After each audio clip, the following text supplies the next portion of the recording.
Hello everyone. Today we're going to be studying about proportional relationships in graph. But before we can discuss that, we should first tackle the coordinate plane. Because if you do not know how to graph, then it will be impossible for you to understand how to find a proportional relationship, right?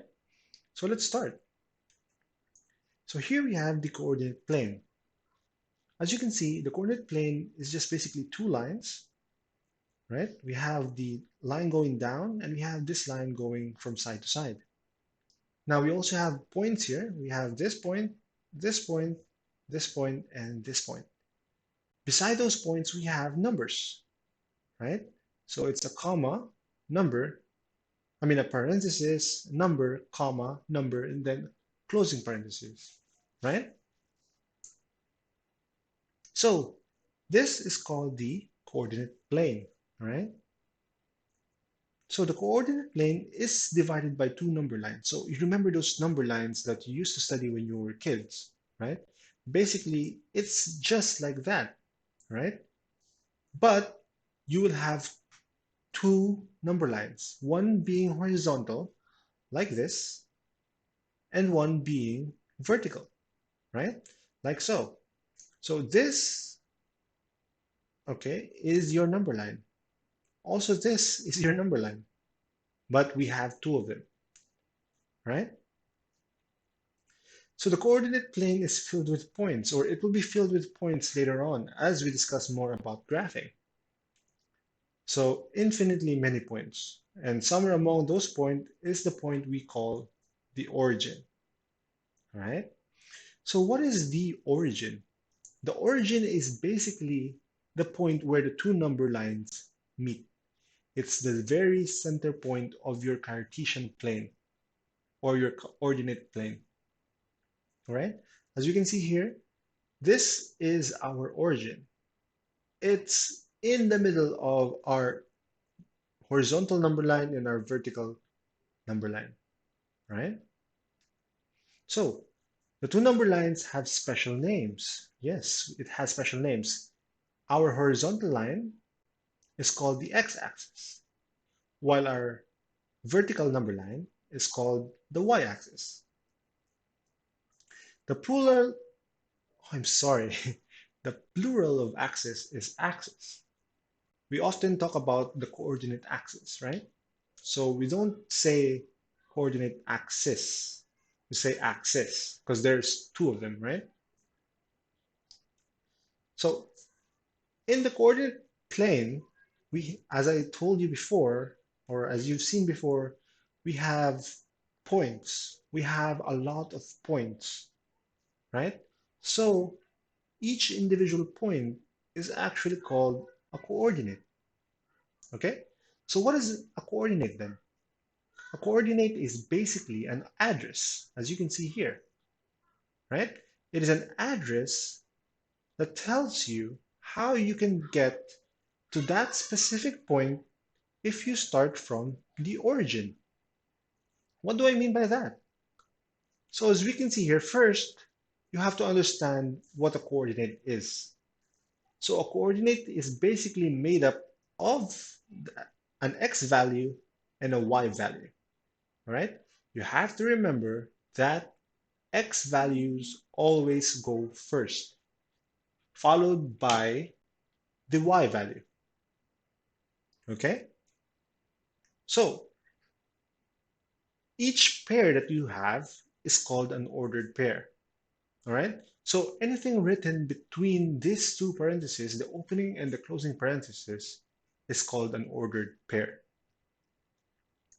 So here we have an example. Consider the point 4, -2.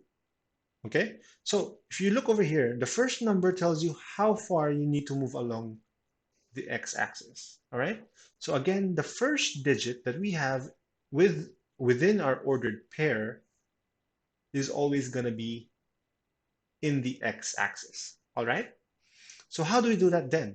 All right, we just have to skip from 0, which is also called the origin. All right, you just have to skip 4 times. So 1, 2, 3, and 4.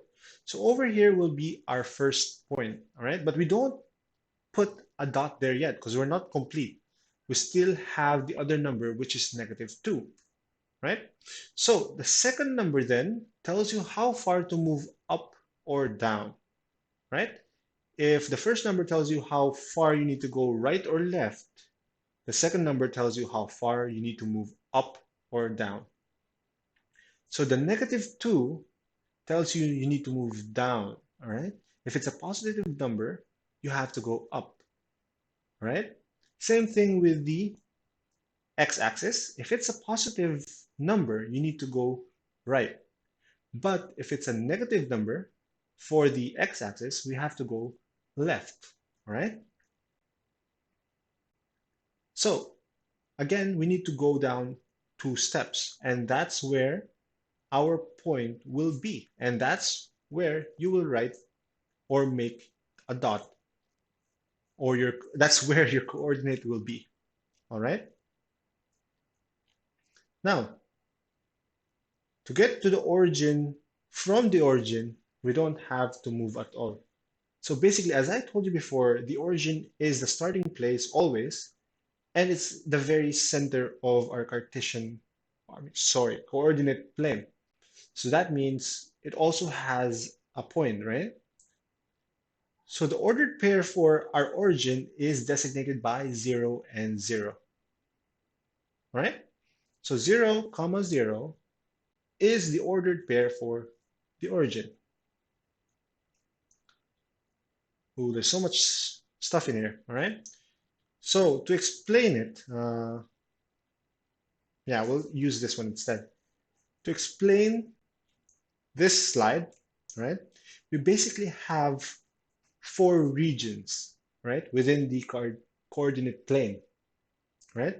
We have the first region over here, second region over here, third, and fourth.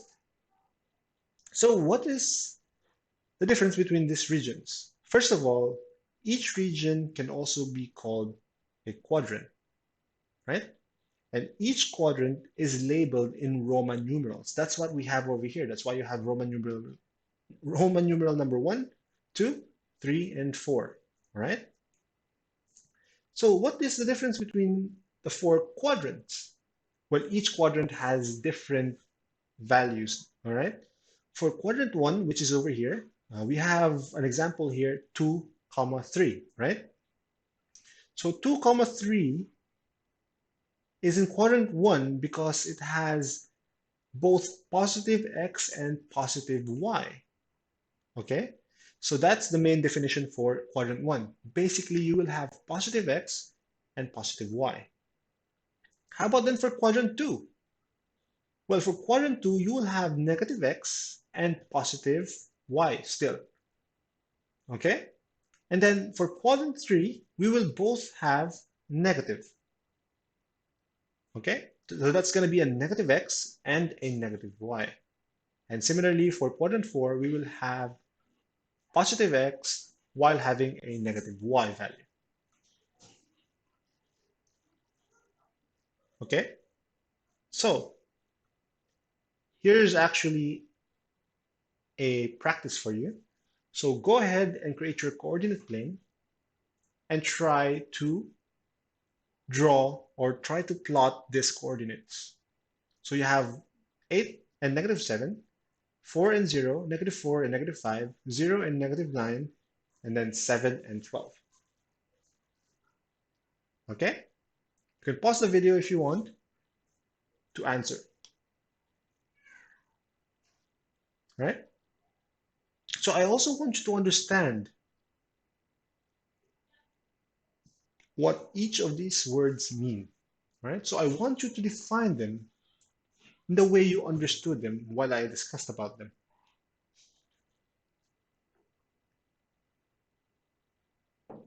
Right?